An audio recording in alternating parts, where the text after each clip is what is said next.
नमस्कार प्यारे बच्चों, आप सभी को स्टेट टॉपर क्लासेस में स्वागत है। प्यारे बच्चों, हमने डूड क्लास 1 की नाम को बदल करके स्टेट टॉपर क्लासेस रखा क्योंकि ये नाम लेने में सभी बच्चे को परेशानी हो रहा था। बच्चों, तो अति सूदो सने के मार्ग मो अंशु बहनी ले बरसो, ये कविता का आज मैं ऑब्जेक्टिव कराने जा रहा हूँ। इसका वीडियो मैं डाल दिया हूँ, सभी बच्चे इसको देख लेंगे और आज ऑब्जेक्टिव का अध्ययन करेंगे। देखेंगे कौन कौन बच्चे हमारा कितना ऑब्जेक्टिव सही कर पाता है। तो प्यारे बच्चों, बिना देर किए हम सबसे पहले क्वेश्चन की ओर बढ़ रहे हैं। हमारा सबसे पहला क्वेश्चन है प्रेम के पीर। हमारा सबसे पहला क्वेश्चन है बच्चों, प्रेम के पीर के कवि हैं। तो प्रेम का पीर के कवि हैं बच्चों घनानंद। हमारा आंसर सी सही होगा, आंसर ऑप्शन सी सही होगा। प्रेम के पीर के कवि हैं घनानंद। प्यारे बच्चों, अगला क्वेश्चन हमारा है मो अंशु बहनी ले बरसो। मो अंशु बहनी ले बरसो के कवि हैं। तो मो अंशु बहनी ले बरसों के कवि होंगे घनानंद बच्चे। इसका ऑप्शन सी सही, ऑप्शन ए सही होगा। प्यारे बच्चों, अगले क्वेश्चन की ओर हम लोग बढ़ रहे हैं। हमारा अगला क्वेश्चन है तुम कौन से पारी। अगला क्वेश्चन हमारा है तुम कौन सी पारी पढ़े हो, कहो मन लेहू पे देहू छटाक नहीं, पंक्ति किस कविता की है। तो ये पंक्ति बच्चे, ये पंक्ति हमारा ऑप्शन नंबर सी सही होगा। ये पंक्ति हमारा अति सूदो स्नेह के मार्ग की कविता का है बच्चों। यहाँ से ये कविता, ये लाइन लिया गया है। प्यारे बच्चों, अगले क्वेश्चन की ओर हम लोग बढ़ रहे हैं। लिखा है अगला क्वेश्चन, घनानंद की भाषा क्या थी। घनानंद की भाषा क्या थी। तो बच्चों हमारा आंसर होगा घनानंद की भाषा क्या थी। तो घनानंद की भाषा ब्रज भाषा थी बच्चों। क्या थी, कौन सी भाषा, ब्रज भाषा थी। अगला क्वेश्चन की ओर ध्यान देंगे, घनानंद का जन्म कब हुआ था। घनानंद का जन्म कब हुआ था। तो बच्चों घनानंद का जन्म 1689 में हुआ था बच्चों। 1689 में हुआ था, 1689 में। देखिए मैं यहाँ लिख देता हूँ, घनानंद का जन्म 1689 ईस्वी में हुआ था बच्चों। अगले क्वेश्चन की ओर बढ़ रहे हैं। अगले क्वेश्चन पर ध्यान दीजिएगा। अगले क्वेश्चन पर प्यारे बच्चों, अगला क्वेश्चन है हमारा घनानंद किस युग के कवि है। घनानंद किस युग के कवि है। तो इसका आंसर होगा बच्चों रीतिकाली युग के। रीतकाल कौन सा होगा, रीतिकाल। बच्चों अगला क्वेश्चन है घनानंद की रचना है। घनानंद की रचना है। तो घनानंद की रचना जो है बच्चों, ये सुजान सागर है। हमारा ऑप्शन नंबर डी सही होगा। घनानंद की रचना क्या है बच्चों, सुजान सागर है, सुजान सागर है। अगला क्वेश्चन है बच्चों, अगला क्वेश्चन पर ध्यान दीजिएगा। अगला क्वेश्चन हमारा है घनानंद किस मुगल बादशाह के यहाँ मीर मुंशी का काम करता था। घनानंद किस मुगल बादशाह के यहाँ मीर मुंशी का काम करता था। तो इसका आंसर होगा बच्चों डी, मोहम्मद शाह के यहाँ। किसके यहाँ बच्चों, मोहम्मद शाह के यहाँ। अगला क्वेश्चन है प्यारे बच्चों, अगला क्वेश्चन पर ध्यान देंगे। अगला क्वेश्चन है कवि ने पर्जन्य किसे कहा है। कवि ने पर्जन्य किसे कहा है। तो इसका आंसर होगा ऑप्शन नंबर सी, बादल को कवि ने पर्जन्य कहा है। अगला क्वेश्चन है घनानंद कवि हैं। घनानंद कवि हैं यानी ये किस काल के कवि हैं। तो इसका आंसर होगा ऑप्शन नंबर ए, रीतिमुक्ति। रीतिमुक्ति का विधारा के ये कवि हैं। प्यारे बच्चों अगला क्वेश्चन है अति सूदो स्नेह को मार्ग। अगला क्वेश्चन है अति सूदो स्नेह को मार्ग हैं, जहाँ नेको श्यानपन बांक नहीं, यह पंक्ति किस कवि की है। यह पंक्ति किस कवि की है। तो बच्चों यह पंक्ति ये जो है ये घनानंद का है। ये पंक्ति किस कवि का है बच्चों, ये पंक्ति घनानंद का है। किस कवि का है, घनानंद का। प्यारे बच्चों अगला क्वेश्चन पर ध्यान देंगे। अगला क्वेश्चन देखिए हमारा है, थोड़ा सा क्वेश्चन लंबा है, सभी बच्चे ध्यान देंगे। अगला क्वेश्चन है आचार्य शुल्क ने किसके संबंध में कहा है कि प्रेम मार्ग का ऐसा प्रवीण और धीर पथिक तथा जवादान का ऐसा दावा रखने वाला ब्रज भाषा का दूसरा कवि नहीं हुआ है। किस कवि ने, आचार्य शुक्ल ने किसके संबंध में ये बात कहा है। तो प्यारे बच्चों आचार्य शुक्ल ने ये बात घनानंद के संबंध में कहा है। किसके संबंध में कहा है बच्चों, घनानंद के संबंध में। प्यारे बच्चों आप सब ध्यान देंगे। अगला क्वेश्चन की ओर हम बढ़ रहे हैं। घनानंद के प्रमुख ग्रंथ, घनानंद के प्रमुख ग्रंथ, घनानंद के प्रमुख ग्रंथ क्या है बच्चे। तो घनानंद का प्रमुख ग्रंथ सुजान सागर, बिरह लीला, रस केली वल्ली, यानी ये तीनों है। इसके मतलब डी उपरयुक्त सभी होगा। सभी जो ग्रंथ घनानंद का ही है और सब प्रमुख हैं।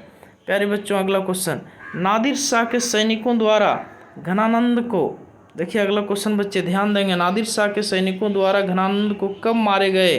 तो नादिर शाह के सैनिकों द्वारा घनानंद को 1739 में हत्या कर दिया गया बच्चों। ऑप्शन नंबर डी सही होगा, ऑप्शन नंबर डी सही होगा। प्यारे बच्चों अगला क्वेश्चन, घनानंद के अनुसार अगला क्वेश्चन बच्चों, घनानंद के अनुसार कौन सा मार्ग अति सीधा और सरल है? घनानंद के अनुसार कौन सा मार्ग अति सीधा और सरल है? तो ऑप्शन नंबर बी होगा बच्चों, स्नेह मार्ग। कौन सा मार्ग बच्चों? स्नेह मार्ग। अगला क्वेश्चन, सुजान सागर किनकी रचना है?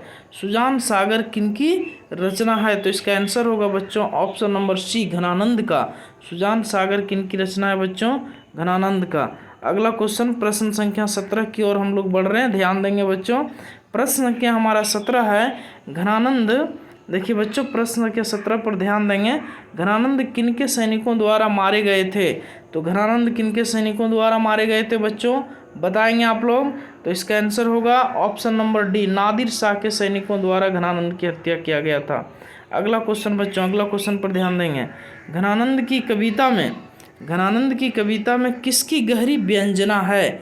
तो घनानंद की कविता में प्रेम की पीड़ा का गहरी व्यंजना है, मस्ती भी आता है, वियोग भी आता है, यानी उपर्युक्त तो सभी होगा। घनानंद की जो कविता है इन तीनों पर, प्रेम की पीड़ा पर, मस्ती पर, वियोग पर, तीनों पर लिखा गया है। इसके मतलब इसका आंसर उपर्युक्त सभी यानी सब होगा। अगले क्वेश्चन की ओर हम लोग बढ़ रहे हैं बच्चों। नादिर शाह के सैनिक ने किसे मार डाला? नादिर शाह के सैनिक ने किसे मार डाला? तो नादिर शाह के सैनिक ने घनानंद को मार डाला। ब्रज में ही ये था और वहाँ जाकर नादिर शाह के सैनिक ने आक्रमण किया और इसको भी मार डाला। अगला क्वेश्चन बच्चे, मो अंशुबैनी ले बरसो, अगला क्वेश्चन क्या है? मो अंशुबैनी ले बरसो कौन कहते हैं? तो ये घनानंद कहते हैं बच्चों। मो अंशुबैनी ले बरसो कौन कहते हैं? घनानंद कहते हैं प्यारे बच्चों। अगले क्वेश्चन की ओर हम लोग बढ़ रहे हैं। विरह लीला किसकी रचना है? तो विरह लीला बच्चों घनानंद की रचना है। विरह लीला भी किसने लिखा था? घनानंद ने लिखा था। अगला क्वेश्चन हमारा है, अगला क्वेश्चन पर ध्यान देंगे बालक। अगला क्वेश्चन हमारा है, घनानंद जीवनदायक हो कछु मोरिये पीर हियो परसों प्रस्तुत पंक्ति में किस कवि का नाम आया है?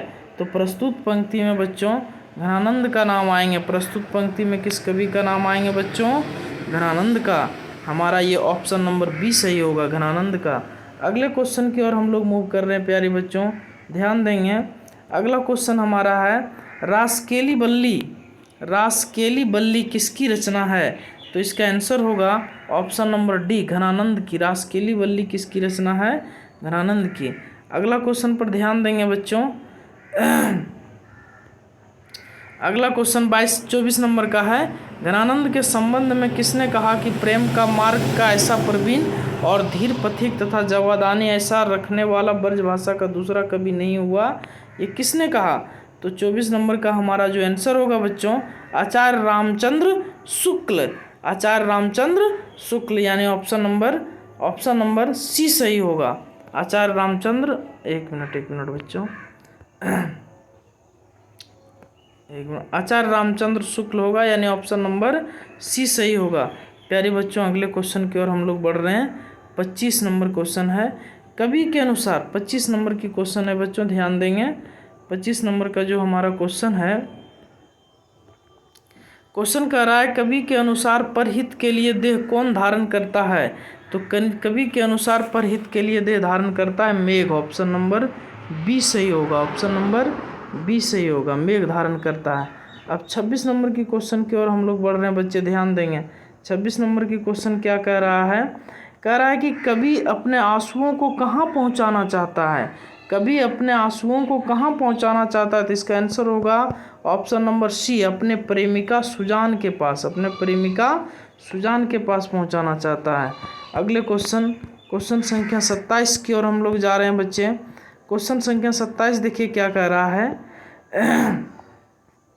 क्वेश्चन संख्या 27, मो अंशुबैनी ले बरसों के कवि हैं। मो अंशुबैनी ले बरसों के कवि हैं घनानंद। कौन है बच्चों? घनानंद।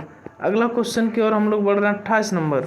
रीतिमुक्त काव्यधारा के सिरमौर कवि, रीतिमुक्त काव्यधारा के सिरमौर कवि किसे कहा गया? तो घनानंद को कहा गया बच्चों। ऑप्शन नंबर डी सही होगा। अगला क्वेश्चन 29 नंबर लिखा है किस कविता में, अगला क्वेश्चन 29 नंबर में लिखा है किस कविता में घनानंद प्रेम की सीधे सरल और निश्चल मार्ग की प्रस्तावना करता है? तो इसका आंसर होगा अति सूधो स्नेह को मार्ग, यानी ऑप्शन नंबर ए सही है इसका, ऑप्शन नंबर ए सही है। अगला क्वेश्चन प्रश्न संख्या 30 की ओर हम लोग जा रहे हैं बच्चे। प्रश्न संख्या 30 पर ध्यान देंगे। प्रश्न संख्या 30 हमारा है, वियोग में सच्चा प्रेमी जो वेदना सहता है उसके चित्त में जो विभिन्न तरंगें उठती है का चित्रण किया है। ये तरंगें उठती है, इसका चित्रण किसने किया है? तो इसका आंसर होगा ऑप्शन नंबर ए, घनानंद ने अपनी कविता में किया है। तो प्यारे बच्चों, आप सब बच्चे कोशिश करेंगे, साथ देंगे बच्चे, आप सब एक प्रयास करेंगे कि सर के चैनल को आगे बढ़ाएं। आप लोगों के लिए मैं बहुत मेहनत करता हूं, दिन रात मेहनत करता हूं और आप लोगों को नए से नए वीडियो लाने का प्रयास करता हूं। आप लोगों की बेहतर लाइफ का मैं कामना करूंगा और मुझे विश्वास है कि आप लोग सफलता में नए से नए परचम लहराएंगे। थैंक यू, बाय बच्चों, मिलते हैं अगले वीडियो में। आप लोगों के लिए दिन रात मेहनत करता रहूँगा। आप लोग भी इसी तरह बरकरार हमारे चैनल से जुड़े रहिए और मेहनत कीजिए, सफलता आपकी कदम जरूर चूमेगी।